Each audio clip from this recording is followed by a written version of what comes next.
Okay, we had a ton of fun recording our basketball tier list for the overall rankings in the last video. Now we're going to dive a little bit more specifically into the point guard position. Of course, you're going to have players with different eligibility, but say for LeBron, for example, you can play him at point guard, shooting guard, or small forward. We're going to have him on the point guard list. If he's eligible to be a point guard, he will be on this list. And I don't think we need to introduce Will and Canyon again, but just in case you weren't able to see him last time, guys, do you want to introduce yourselves and also talk about the format that we are going to be looking at here? Yeah. So I'll kick it off. I'm Will. Been doing a lot of NBA content with player props. Super excited to do the fantasy content and player prop NBA stuff for Fantasy Flock. Looking forward to it. Yep, I'm Canyon. Also have done a lot of player prop stuff, fantasy basketball stuff. So yeah, I'm ready to get into it. We'll be doing the points format, not category format for this, but we can also kind of talk about the categories and who's more effective and what. But we're going to be going off of just purely points format for this. Yep, and then just real quick, the points format is a point is a point. An assist is 1.5 points, a rebound's 1.2, and then a defensive stat is 3 points each for each of those, and then -1 for a turnover. Awesome.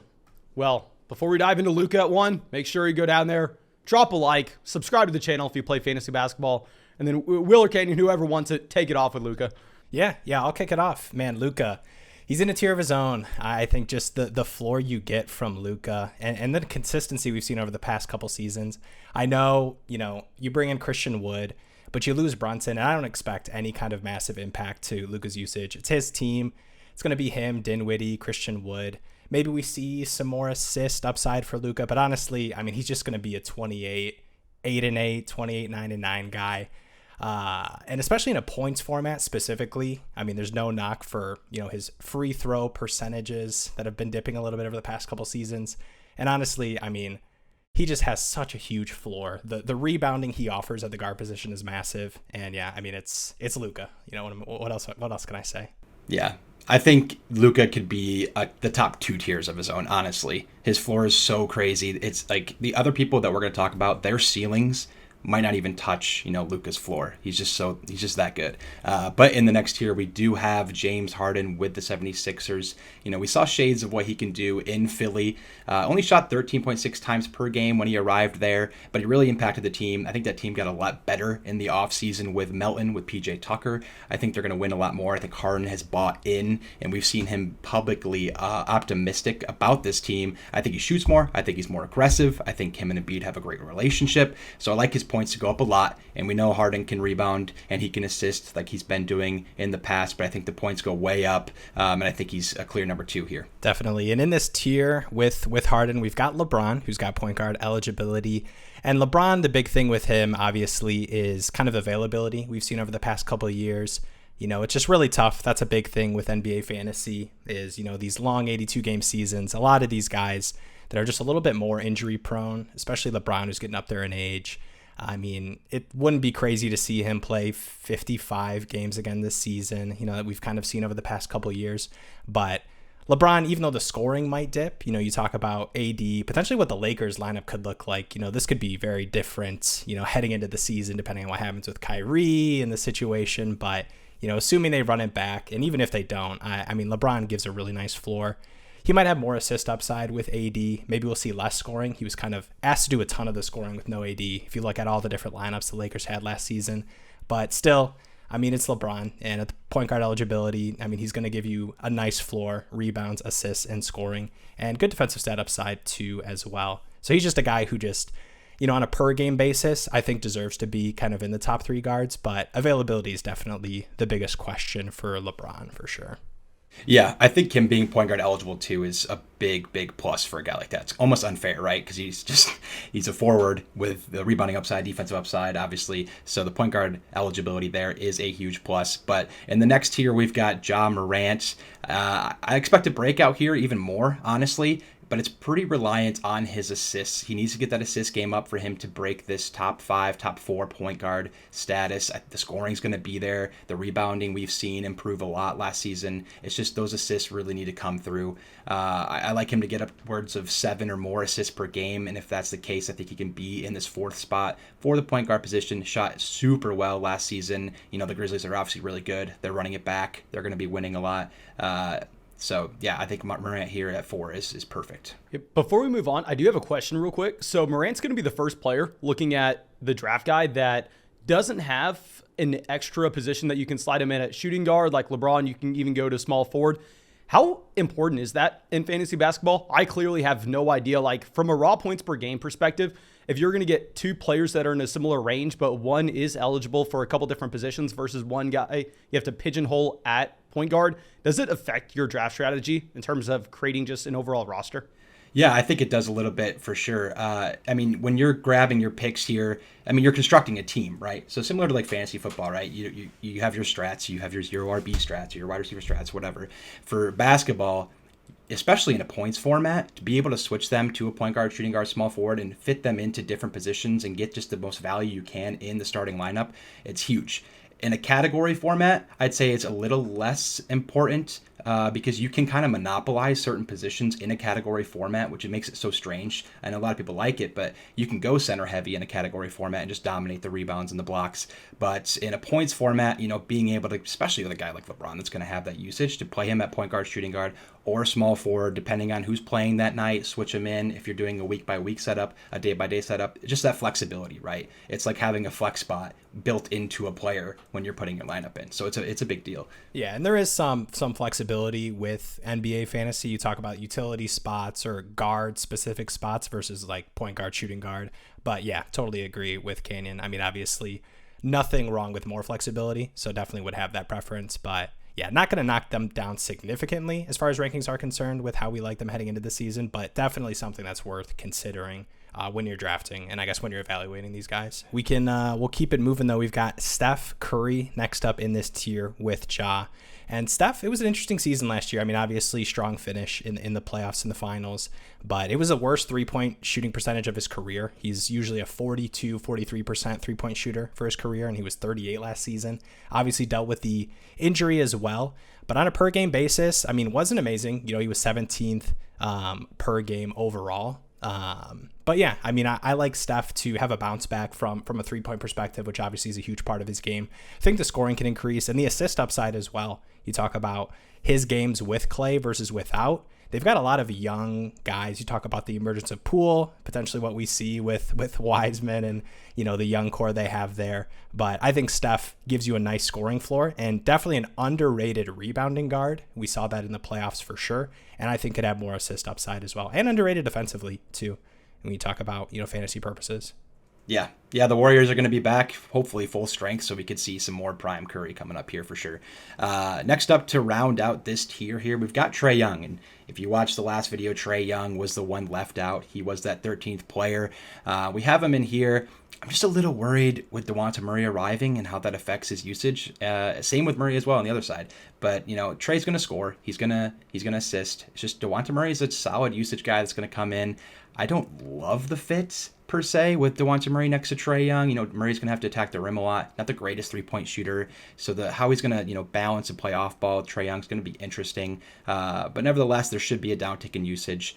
Trey Young was 4th in usage percentage last season. So I think he maintains his assist upside. I think you get 9 or 10 assists. I think the points could definitely come down with a guy like Dejounte Murray driving it to the rack. But we still got him around 26 and 10, which is a fantastic finish for a point guard, right? I just think his ceiling's a little lower now with a guy like Dejounte Murray. We haven't seen a guard like Dejounte Murray, a high usage talented guard, next to Trey Young yet. We've seen the Kevin Huerters, the Bogdanoviches that come off the bench. So this is going to be a high usage guard with Trey Young. So I might be lower on Trey Young, but I think the concerns are warranted. Yeah, definitely. I don't know nearly enough to talk on the situation, but from an outsider's perspective, it does seem like Young could be someone that does excel a little bit during just small stretches if he needs a breather to play off ball. Like, if that does happen, would you expect like maybe the efficiency for a category format to possibly go up if he can actually turn into like a catch and shoot type player instead of having to drive everything on his own? Yeah, I think there's definitely upsides there, right? With defenses getting drawn to Murray.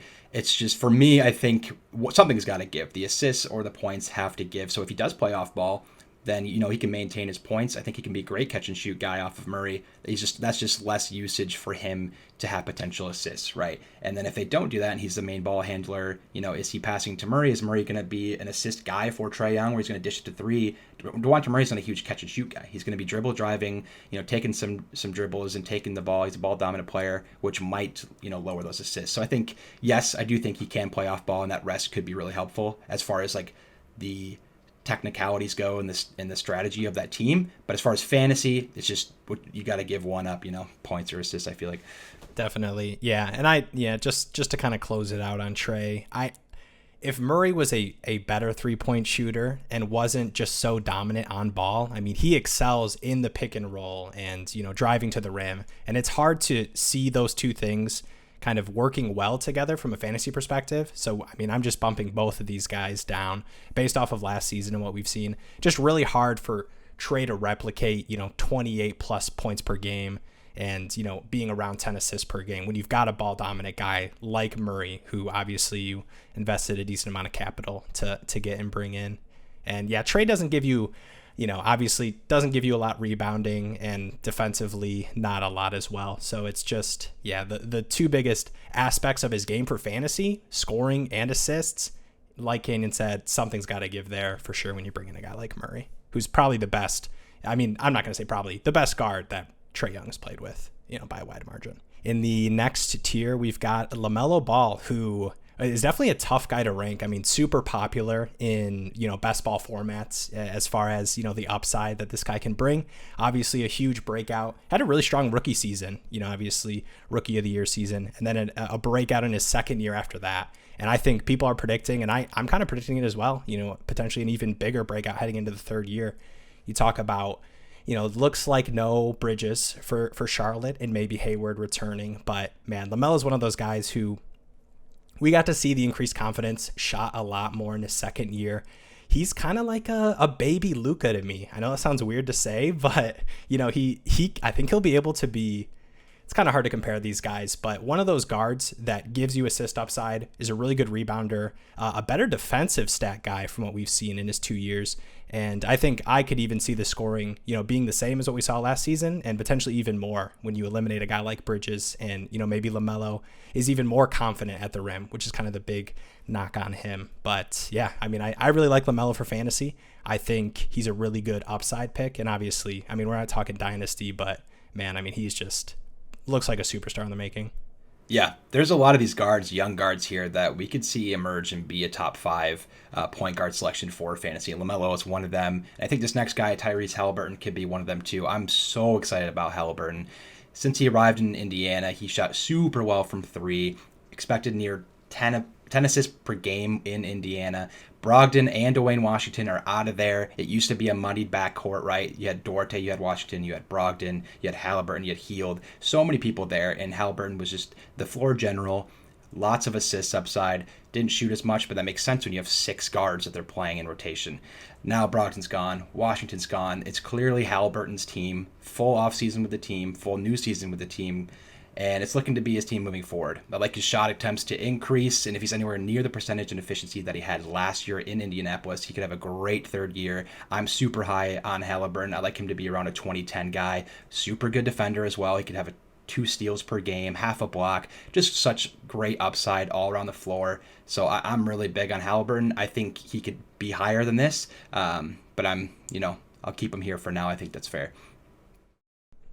Yeah, definitely. And I think Hallie is one of those guys where if people, you've got more casual people in your leagues and they're looking at a guy like Halliburton who, was 20th in points per game and, 36.96 fantasy points per game is kind of nowhere near, the per game points for everyone else on this list.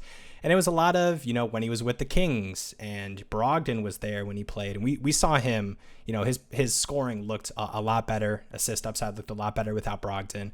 And yeah, I mean, I'm really excited about Hallie for this next season for sure. In this list, next to Hallie, we've got Shea on this tier as well. Shea is another guy who's tough to rank. A lot of changes for OKC. You talk about a healthy Dort, Giddey there as well, and then drafting Chet Holmgren, who I think probably increases SGA's assist upside, but it'll be really interesting to see what OKC looks like. I mean, they were a pretty one of the worst offensive efficiency teams last season. So, maybe while you might expect some usage to kind of be spread out to these emerging guys and, the rookie and Chet, I think that maybe the increased efficiency from this team might help Shai's numbers kind of come back to where you expect him to be at. So I kind of like him in this spot here. I think he's still going to give you the scoring upside. I think more assist upside. I mean, it's still Shai's team. The possessions are still going to start with Shai. They're not going to go to Chet significantly, throughout the season. It's going to be Shai. Yeah, exactly. And Chet and Giddey are two really good young guys that they have obviously through the draft, but they're not super high, on ball scoring usage guys, right? So Shai still has great usage to score and lead this team. So yeah, I like Shai a lot too as well. Next up here to round out this tier, it's Kyrie Irving. So, large asterisks here. We had a large asterisk next to KD last video. This one's even bigger. Just like KD, there's so many questions surrounding if he's going to play in Brooklyn, if he's going to play basketball at all, right? So we know Kyrie's an elite bucket getter. He can manipulate the defense. He's got good assists.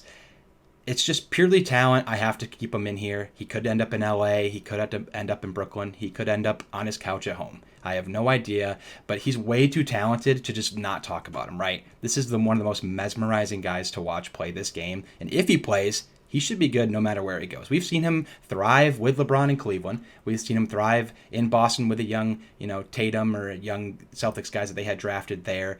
And we've seen him thrive with Kevin Durant. So it's not like it has to be his team to thrive. We've seen that happen too, but we've seen him be incredible with high usage guys like KD and LeBron.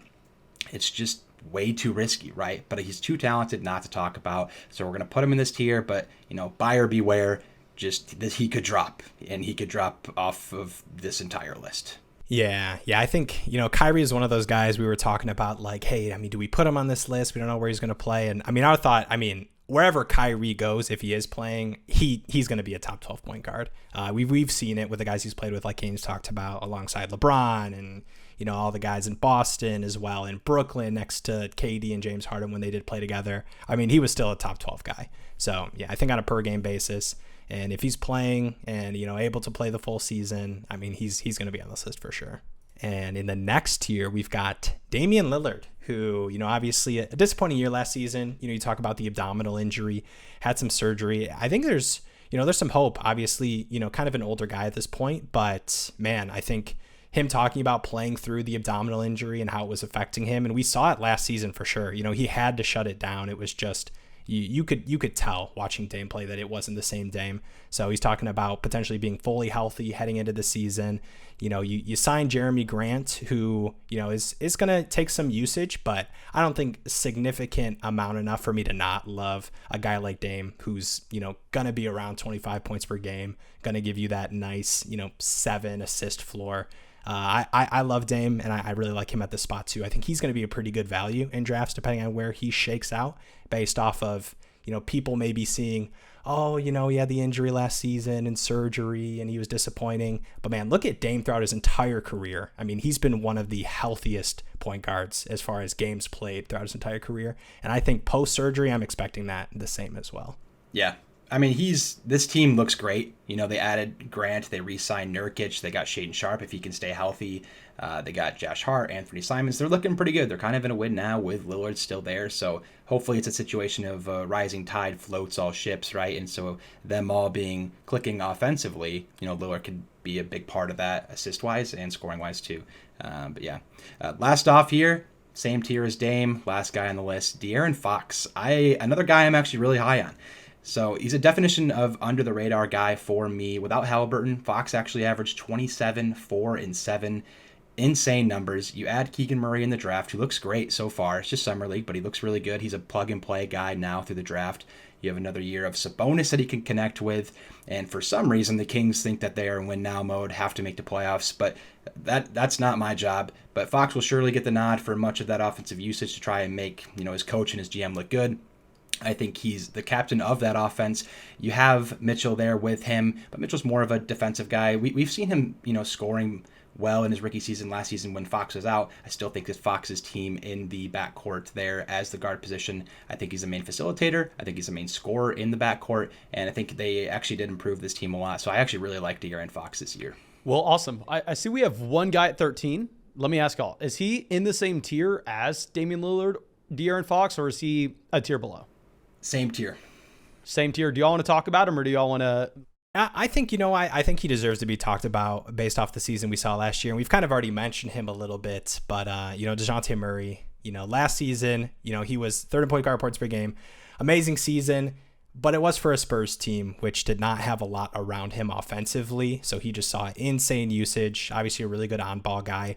One of those guards, you talk about baby Lukas and the LaMelos of the world that are great rebounders, really good assist guys, and give you a scoring floor. But like we mentioned with Trey, he's on the Hawks now. And I think offensively, it's really hard for him to replicate these numbers. Now, he does give you really good defensive upside. Really good defensive guy. So it's really hard from a projection standpoint to put him up with these point guards on teams where we've seen, 3, 4, 5, 6 years of, similar usage that we're predicting and similar scoring numbers and everything. To give that for a guy like Murray, who saw a huge breakout for a Spurs team that was, pretty lackluster offensively as far as weapons around him. Yeah. I think the best thing for DeJounte Murray in this situation would be Atlanta's pace of play could help him a lot if they can run up and down the floor quick, get a lot of shots up, get him some offense with Trey Young there, and then his defense, just keeping him afloat, keeping him a valuable asset at the guard position. But yeah, I think his points, rebounds, and assists all take a hit with Trey Young there still at the helm. I love Murray as a player. One of my favorite players in this league. It's just something's got to give, right? Again, with Trey Young and Murray, there's only one ball that they can use. So I think DeJounte Murray's defensive upside will keep him up there, but offensively, there's got to be a downtick. Well, awesome. Looks like we went through all the guys. We'll definitely get another video going where we dive a little bit deeper. I think that first, let's go through and let's cover pretty much every single position we can talk about. But before we dive into that next video coming out later this week, let me remind everyone, you're not going to see the video if you don't subscribe. Hit the bell next to the subscribe button. And I think that's all I got to say. Do y'all have anything? Yeah, super excited for NBA season, man. It's coming closer than I think people realize. Looking forward to it.